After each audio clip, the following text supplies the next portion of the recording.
Welcome back to another episode of Zarpado, a passion podcast.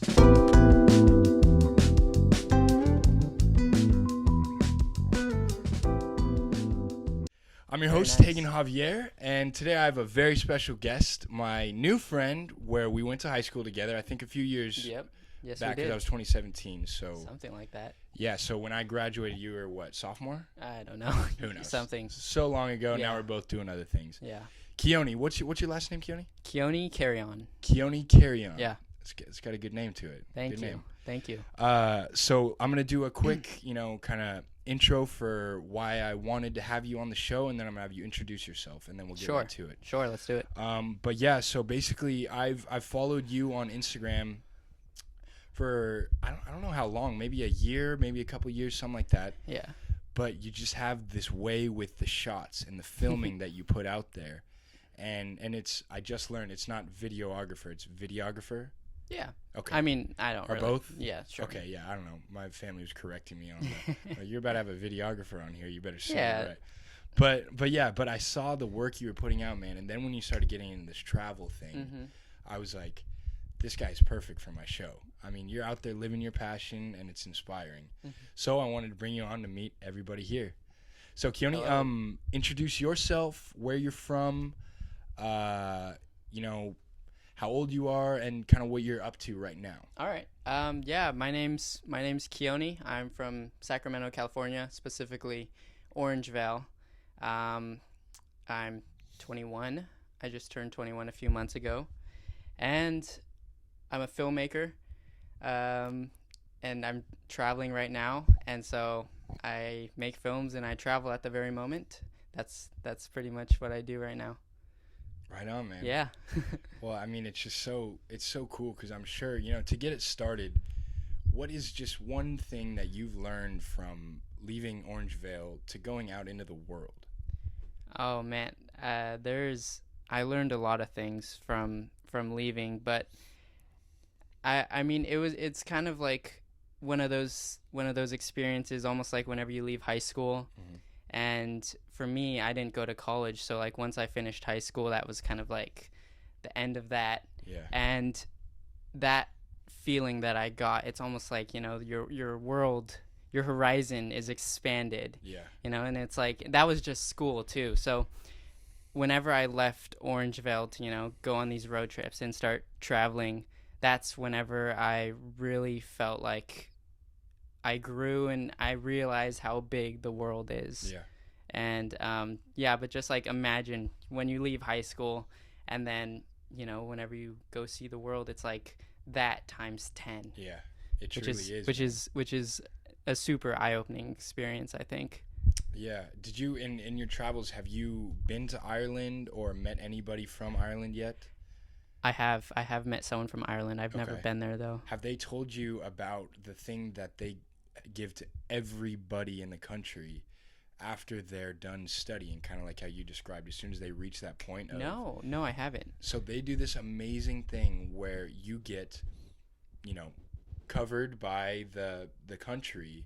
Of course, expenses, all that stuff are on you, but Right. you get flown out to either the United States or Canada to spend 3 months. And in there's no studying, it's just you're going over there for 3 months Right. to go see how the world is. Interesting. And that's one of the most amazing things that I love about that culture is that they kick you out there. Boom. Go into the world. Go see it. I like Goodbye, that. 3 months. Why don't we do that? I know. That's really cool. I had a buddy on the podcast, and he told me about he went to San Francisco, and he was from Ireland. Okay. And I was just like, man, can you imagine just you get your flights paid for, and then boom, you figure out the rest. It's not our problem. You got to do it. That is really cool. And it's like, I mean, I wonder what it would be like in their shoes. It's almost like whenever you have to do things like that, I wonder what do they think. I always think like if you're born near the beach, and I hear this from like a lot of my friends who live near the beach, but you're born near the beach and like they see it every day. Yeah. And they're excited to like go away from the beach. But someone who doesn't live near the coast, they just love going to see the coast, and it's Yeah. and for me it's like, wow, that would be a really cool opportunity to Yeah. just be able to do that. And they're gonna cover stuff like that, but like I just wonder what their take is, and if it's just like this casual thing, like, oh, I have to go to United States or Canada. I You know what gotta I'm go see saying? the world for 3 months. Like, It's like, I it could be though. interesting, but yeah. I mean, that's just that's an interesting thing, because in our society and the people we know, it's not a very even encouraged thing to exactly go out and see Right. the world. But then people like you and me who did it, Mm-hmm.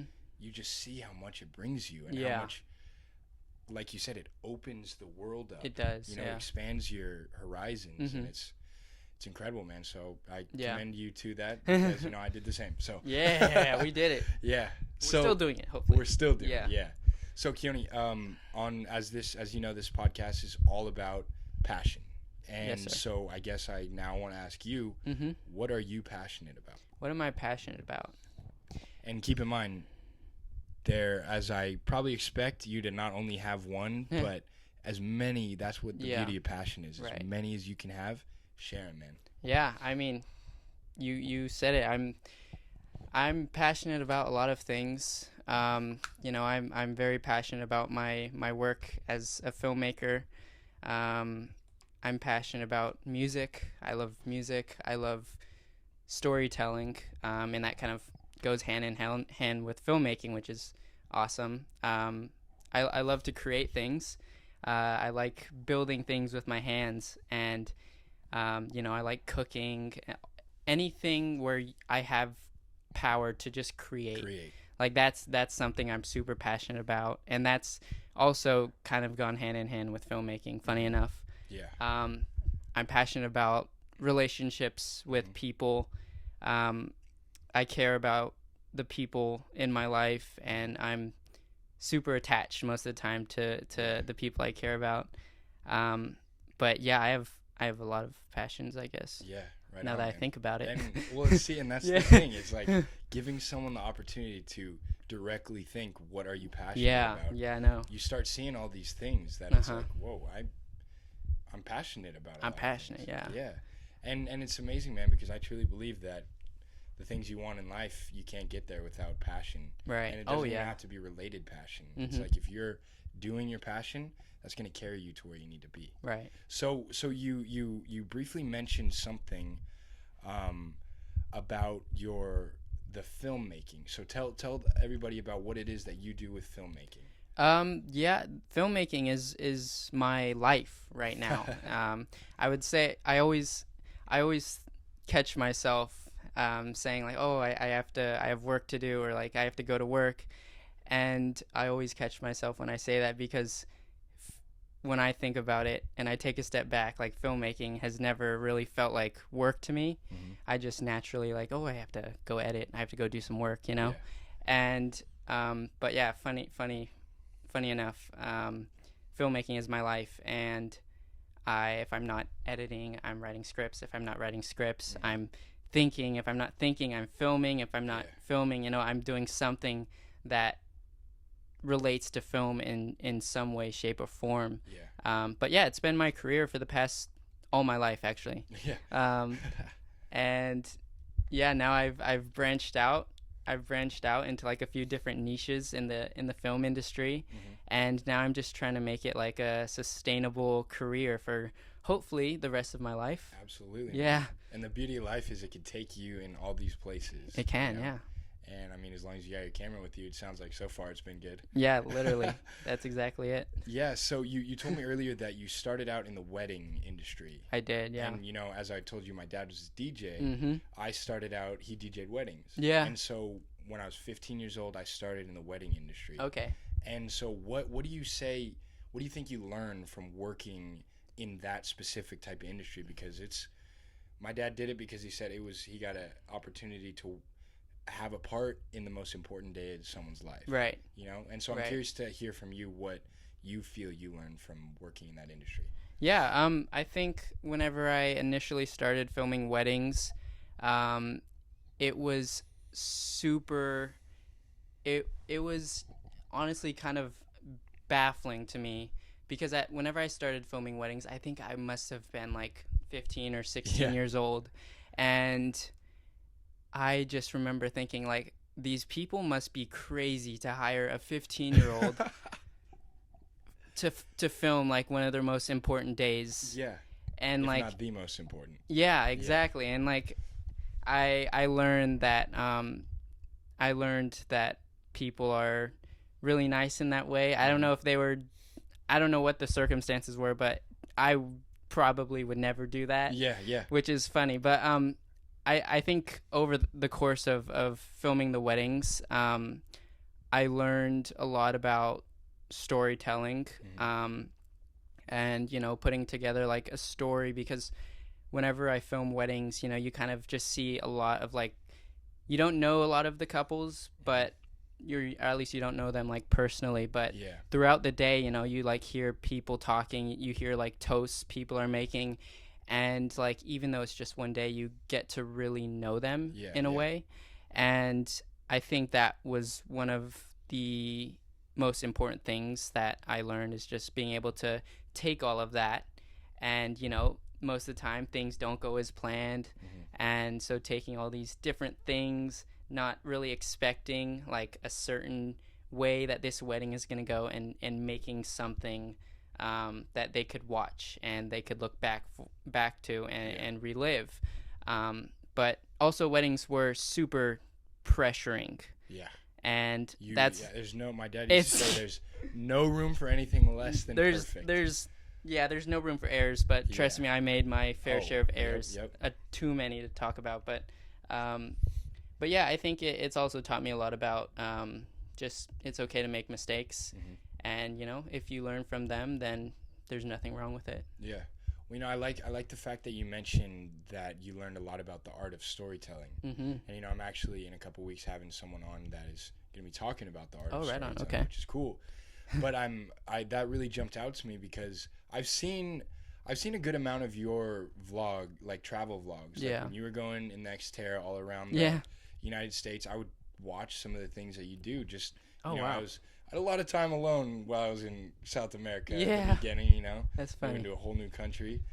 So I would watch pieces of your videos and stuff, and you always had such a strong kind of narrative of making the people know, you know, how you were feeling, how the people that you included were, you know, how the relationships within were. It was really impressive. Wow, man. Thank you very much. I didn't know that people listened that well to like the videos and stuff. I mean, when you have something that's well done, and then you see that it's not only well done but passionately made.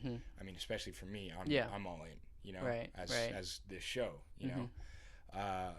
Because I mean, I hope that people will do the same with the things that I put out there. But I really admire the way that you're able to tell that story, and it goes back to your point about the creative control. That's important to you, right? Yeah, definitely. And why would you say that is such a thing that you've noticed in all these things you do in life, that you operate better with that creative control? I mean, I think at the end of the day, anyone can pick up a camera, anyone can pick up a paintbrush, and they can paint something. But what separates most artists is just like your own personal experiences, you know, like what you've been through, what you're feeling in that moment, and like how you perceive like life, basically. And I think that's what sets people apart, is not necessarily, oh, I have a really expensive camera, you know. I mean, and sometimes that does come into play, but I think at the end of the day, it's always about being able to show like your identity in your work. And for me, that's super important in my work, is to be able to show that part of me, because that's what sets me apart from other people. Yeah, and I'll tell you, man, like, at least as far as seeing the passion that you have for it, and the, you know, seeing how comfortable you are operating in your creative space, like it's evident. It's evident in the things you do, which is amazing. So I want to transition to the thing that we had spoken about, Zarpado Momentos. And I'd like to hear maybe 2-3 stories that you have that defines these Zarpado Momentos in your life. If you can think back, share a couple of stories with us, and we'll pick them apart and talk about them. Sure. This one's actually quite recent. I feel like my journey so far has only really just begun. So like Journey has a lot of just things are actually quite recent Yeah. whenever I talk about like my travel filmmaking career and everything. Yeah. But recently, like I was saying before, I got picked up by a company called This World, and I don't know, something about this company was super interesting to me because I've never worked like a normal 9 to 5 job. Yeah. And I never wanted to work for anyone. Mhm. Like I made a promise to myself that I would never work under anyone. But the moment that I got in touch with these people at This World, it was just so strange because it was like a different feeling, and it's like I actually wanted to be a part of this, and Yeah. like I don't know, I think it has to do with like their values as a company. It's kind of, I feel like it's kind of just aligned with most of the work that I've created over the years, and a lot of that work has to do with like philanthropy. It has to do with like philosophy and like a lot of life stuff, you know, not just like getting cool camera angles. But I'm super passionate about just like learning more about life and like why we're here. I have an existential crisis like almost every day. Yep. And As do the rest of us. yeah. But like, yeah, if you look at like some of my older YouTube videos, you'll see a lot of like that super self-reflective. They're basically just like journals, but in the shape of videos. And I love making those types of films. And I don't know, just growing up making those videos, I would post them on YouTube, and like they would get 10 views. Maybe sometimes they would get like 100 views. Yeah. And I don't know, for the longest time it felt like I was just kind of going nowhere, just like making these videos. Yeah. And you know, they were fun to make, and that's something, I guess. But once I connected with this company, all these years felt like it had finally paid off. Yeah. Because I remember I was in France, shooting the country for This World, not shooting the country. Yeah, oh my God, we're in America. We gotta. Yeah, I gotta catch that. Yep. But yeah, We've been I was out of the country a little too long. I was shooting film for the country of France, and I remember getting a call from the owner, and he was like, "I just finished watching all your videos, and you are This World," and that was just what like a freaking compliment. It was crazy because, I mean, just years of work that I thought were just, you know, like videos that no one really cared about, and you know, these videos are like they hold such a deep part of myself. Yeah, because they are you. Yeah, they literally they are me, and the fact that like this person, they want to work with me because of all of those videos that I made. It was just a really good feeling, and I think it reminded me how important it is to just stay on that path. You know, like that whole time I felt like I was just following my heart, as cheesy as it sounds, you know, like I was just following my heart, not really caring what other people thought. And it kind of just paid off in the long run. Yeah. Hopefully it keeps paying off. But that was like one of the most, I can't even put it into words. It's a really cool moment that I had there.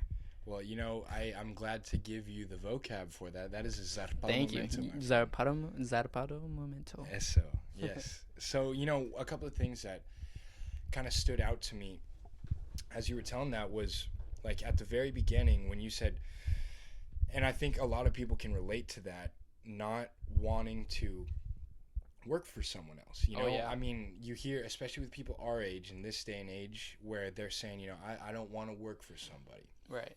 Completely admirable, completely possible as well. But the thing is, when you get in an environment where you are not only are given the support, the creative freedom, the, you know, opportunities, and to be able to work with the team, sometimes, man, you're just going to have to take a look at where you're at in life and say, you know, I know I said that, but this kind of works out pretty damn good. Yeah. You know? And so I think so many people can learn from that, saying, do not close yourself off just because you feel some way. Yeah, you know? exactly. Feel that way, but be open to a this world opportunity. You know, to get a compliment like that, you are this world. Yeah. It's crazy. That's amazing, man. It's a really cool feeling, I think. That's great. So what else? What other Zarpado momentos have you experienced? I think, like I said before, about the weddings and the fact that someone would hire this kid. Yeah. And like at the time, I mean, the hardest part about starting was just like not having a lot of gear. I remember I bought my first camera in the Mongolian barbecue parking lot from a guy off of Craigslist. Yeah, I saved up for years from like birthday money, and I bought my first camera, and that's all I had. And I would tell my parents, hey, do you guys have any friends that are having a wedding and wants a video? I'll do it for free. And like even though it was for free, you know, it's still like a very significant day in their life. And I think the fact that people took a chance knowing that I was this kid who just bought his camera, and believe it or not, people probably looked younger than he does today. yeah. No, I probably looked like I was in kindergarten still. But just that idea that people would take a chance like that on me is it's pretty crazy. And even like today, you know, there's still people who are willing to like trust me with their vision and you know, like their company, and it's a hefty responsibility, but I'm super thankful for all the trust that people have given me. Yeah. Oh man, I mean that's huge. And I guess one thing that I'm curious about is what do you tell yourself when somebody says, hey, I got this vision and I'm trusting you with it? What are the things that you tell yourself? What are things you try to do to maybe make that vision come to life? Because I don't know if I could do that when it comes to a video thing like that. Yeah. I mean, it varies for sure. I think like my mind goes 100 miles a minute, and it like each project is super different, and I don't know, I like sometimes I'll just brainstorm as much as I can, and like sometimes I'll go to different places to like find inspiration and stuff, but like it definitely does vary per project, I guess, or whatever I'm doing. But I like to write a lot, and I usually write out most of my ideas on like sticky notes, and then I'll just save all the sticky notes, and like even not just sticky notes, but like I steal from like music and like poems that I read. I go on Pinterest, I look up like quotes from like different people, and I don't know, it's just like I'm a collector of everything that I see and that I hear, and like most of my inspiration whenever I create like a video, or like whenever I try bringing like a vision to life, it's just like my own perspective. I just kind of do what I think I would do, and then hopefully that's why they hired me, you know, to like use my creative perspective, to help bring their vision to life. You know? That's what I'm hoping. And you know, and it's really interesting, because as I asked that question, I kind of was thinking to myself, like, I wonder what answer he can give to this, because there's really no way to describe, like, oh, you know, I take out a cord and I plug it into their brains and I download the vision to mine. But there is an element of that where if they're hiring you, a part of them has to be like, you know, I got to let him work, you know, like let him cook. Let him cook. Gotta let Keoni cook, man. And because of that kind of confidence, I feel like you're able to know, like, okay, I think this would be something that looks good, and let's see. And if they don't, you know, they're gonna let me know. And so boom.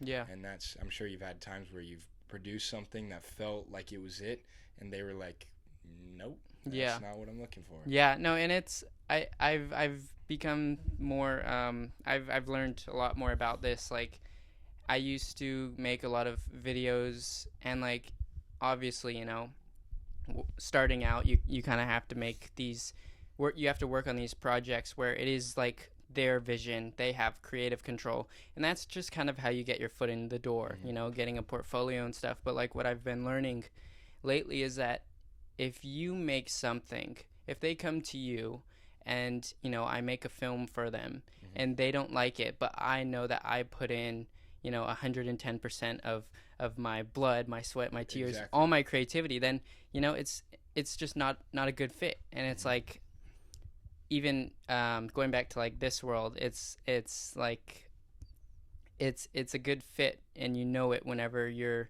able to just freely have creative control. You make something that you like, and they like it too. Exactly. And that's when, you know, it's a good fit. And yeah. Well, because it's completely admirable, man, to know that if you're trying something and you really believe that you did the best you could do, Yeah. and it's just not working out, it's completely admirable to recognize and be like, you know, it's just if this is what it is, it's not going to work out, you know. And that's an important lesson, I feel like, for Right. people who hear this, to know, like, you can try as hard as you can, but if it's not going to work, it's not going to work. Right. You know, and especially learning that on the other side, when you look for people like yourself to help them, you with your ideas. Mm-hmm. It's an important thing. Oh yeah, for sure, Yeah. for sure. I learned that in the DJ world, where it's like, Yeah. hey, if you don't like the music I'm putting down, Yeah, some no. DJs are like that. That's you know, that's others- exactly it, right? Yeah. So, you know, I wanna take a little while to allow you to kind of explain a little bit more about what you do with this world, because Sure. as you were describing to me what you do, I mean, that's the life people dream of, man. And Yeah. and truly, at least myself. Yeah, And, definitely. You know, so share about that. Share Yeah. about that. Yeah, so I in January, this is like the very beginning of whenever it all started. I went to Indonesia. I was in Bali, and I met this guy on a beach, and he had a camera in his hand. Naturally, I felt inclined to talk to him. And long story short, we became friends, and he also knew another filmmaker who was passing a job to him because he didn't have time to do it. And when he finished that job, the company, This World, they really enjoyed the work. So they asked him if he wanted to do like a project in the EU. And at the time I was hanging out with him. So he was like, hey, I have a buddy who also makes films as well. Can he come? And they're like, yeah, sure. And so that was kind of like, it was a really strange circumstance that I was in, because at the time they also didn't have like a social media really. Really? Yeah, so they're still relatively new, but at the time I just remember thinking like, these guys don't even have a website. Yeah. I've never heard of these people, and they want to fly us to the other part of the world. Yeah, you're thinking it might And be I'm like, Taken 4 or something. is this a trap? Yeah. And yeah. my mom was scared for her life. Yeah. But you know, obviously I ended up doing it Yeah, because that's calculated risk, you yes, know? yeah, absolutely. But and yes. thank God it worked out. Yeah, I know, right? It could have been bad if it didn't, but yeah, so we went to the EU, started filming. We went to Spain, Portugal, France, and Morocco, and we covered all those countries. And yeah, I'm a filmmaker for them now. Mm-hmm. So I travel to the different places and I create films. Yeah. So how does it, do they say, hey, Keoni, we need you to go to Sudan? Or is it saying, hey, I was thinking about going here. Yeah. Do you get to pitch like, hey, I think a film about this place would be great? Yeah. I mean, they're very open to everything, basically. They kind of just throw ideas out there, and I throw my ideas out there, which is a really good relationship. I don't think I've ever met any company where I've had that much input. Yeah. Especially for something as big as, like, you know, flying to a country and filming and documenting, like, the country. But yeah, they have like briefs and whatnot on like kind of what they want. But at the end of the day, it is up to a lot of like the creators who are, you know, documenting that country to shape it in like their own way, in their own style. That's amazing, man. Yeah. I mean, that is just the coolest thing. Is I still can't get over it. It's an epic job. I love it. Yeah. It's not even a job. It's just fun. It's an opportunity to live Yeah. your freaking life the way you want to. Yeah, You know? And it really is. And that's beautiful. Mm-hmm. So, you know, I guess I want to ask you now. I mean, you're 21 and you've had a lot of success with this thing that you know, this passion that has given you, you know, truly what you want in life. Mm-hmm. And as we discuss about the goals, you know, as important as it is to write things down, what are some things that you're looking forward to still accomplishing in your future? You know, when maybe once this travel bug has gone out and you want to really accomplish something different. What do you see yourself doing? Perfect world. Yep. I think I can still do it even not in a perfect world. But hell yeah, man. I have Zarpado. I have recently, this is a new addition to my office, but I bought like a really big whiteboard, like maybe the size of this poster. Okay. And I wrote down all my goals so I can see them. And on my whiteboard, I have I want to make a film where I've basically made all the elements. Like I've directed, I shot it, I wrote it, I composed like the music because I also play piano. Yeah. And that's like a really big dream. I'd like to see one of my videos on like a big screen. Doesn't have to be a movie theater, it just has to be like a really big screen. There you go. Yeah. Yeah, like I don't have to That gives you a little room for error there. Yeah, it's like, exactly. Oh, well, you know, nobody liked it, but it was on a big screen. Yeah, no, that's literally all that matters to me. Yeah. And I guess I can make that happen tomorrow if I wanted to. Yeah, hell yeah. But man. yeah, so and then I aside from like film, I also want to write a book one day. I want to hike the Pacific Crest Trail. I love hiking. I want to be advanced in like scuba. Yeah. I got my PADI license. Hell yeah, in, man. You're talking to a licensed scuba diver. Oh, yeah. Nice. Yeah, no, I'm actually terrified of water. Yeah. But so like the whole scuba thing, it goes deep because I'm terrified of water. Yeah. But the fact that if I could, you know, climb up the ladder to like the different levels of scuba, then, you know, I mean, I think that by that point I wouldn't be afraid of the water. Yeah. So that's another thing on the list. Man. But yeah, I mean, I guess I just want to be like the best version of myself, whatever that means. Whatever it is, whatever it becomes. Yeah. That's the way to look at it, man. Yeah, you know? pretty much.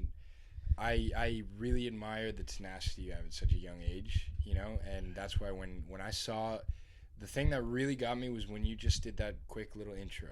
Oh, I'm actually in the process with Kike trying to film an intro for me for this podcast that I have. And I'll tell you, it's hard because there's so much I want to say. Yeah. But with keeping it short and getting the right shots. Right. So that's where I'm working at. But as soon as I saw yours, I was like, I need to interview him just to hear. And I swear this has been amazing, man, to hear and to learn from you. Yeah. And so I guess, I mean, we could keep this rolling forever, but I like to keep them around this time. Sure. Yeah. And the last thing that I just want to ask you is, what advice do you have for anybody that could listen to this? Yeah. What advice? One thing that I've done, and you know, I'm still here and I'm able to make videos, is I've just kind of done whatever I feel like is like what I love doing, you know? I could wake up tomorrow, and if I didn't like filmmaking, you know, I decide, oh, I want to do something else and like follow that passion. You know, I'm the type of person who would do it. And I think that in itself has given me like a lot of motivation to power through like adversity and like just challenges that people will usually encounter whenever they're going on like this untraditional path, you know. And like I feel like you almost need it in a way. You almost have to like love it so much that you would be willing to go through fire and like jump through all these hurdles in order to just keep doing what you love. But like at the end of the day, if you just keep going and like you know that you love doing it, then it's at some point you're gonna get to where you want to be. And that's what I've learned so far. It's gotten me this far, and I think I like where I'm at right now. Think so. Maybe not tomorrow, but who knows? Yeah, maybe not tomorrow. Today it's good. Today it's all right. Today it's good. Yeah. But yeah, I think if you just follow your heart and you know, do what you love, it's never gonna feel like work. And I think that's like the secret is whenever you love what you do, it's you can just keep doing it forever and ever and ever. Absolutely, man. Absolutely. Yeah. Well, you know, and I guess there is one more thing I wanted to ask. When, I mean, for people like yourself, where you grew up, you knew you loved and had a talent for doing that filmmaking, but what about the people that don't know what it is they love? What advice do you have for people like that may have heard what you just said and say, okay, I understand that, but what happens if I don't know? How do I find what I love? What advice would you have to tell them? I think it's to try new things, you know, and like, I mean, even right now, I love filmmaking, and it's gotten to a point where I've been doing it for like the last few years, and like I'm looking for other things to do, other things that, you know, like I might love doing, because obviously I'm very young still, and it would just seem almost like a waste in a way if I were to just dedicate my entire life to, you know, making videos, and as much as I love it, like, and to not try anything else, you know. And so that's why I said, like, I love traveling, I love hiking, I love scuba diving. But yeah, I think trying new things is like, it's as simple as that. It truly is. Yeah. And maybe people just like complicate it, but I think, yeah, at the end of the day, it's just trying new things, signing up for a book club or something, signing up for like different social activities, whatever it is. It's like usually the answer is like right in front of you all the time, but sometimes we just kind of dismiss them, and I don't know. Try new things. Let life fog up what there is, and you know, the hardest question you're ever gonna ask is, what do you want? So give yourself options, right? You know, and find out what it is. Exactly. Well, you know, Keoni, I think you said it perfectly. You know, follow your heart, as cheesy as it may sound. That's right. That's right. We all got him for a reason. And, you know, you follow that advice, it'll probably take you somewhere you want to be. Right. Exactly. So, you know, man, I appreciate this so much. Thank you. We'll share your socials, share about this world to, you know, allow people to see just some of the amazing things you're doing out there. If you want to share your Instagram, just say the user right here for anybody so that they can check you out. We'll also post it with the episode coming out this Friday. Perfect. And and then after that we'll wrap it up. All right. Yeah, you can follow me on Keoni Wander, which is Keoni and then WNDER. I have that set up because it's Keoni Wander or Keoni Wonder. Yeah, I like that. But that was a recent change. Or my YouTube is Keoni Films for some of my longer format films. Yeah. Right on. Yeah. Well, brother, thank you. Thank you very much. Zarpado. Zarpado.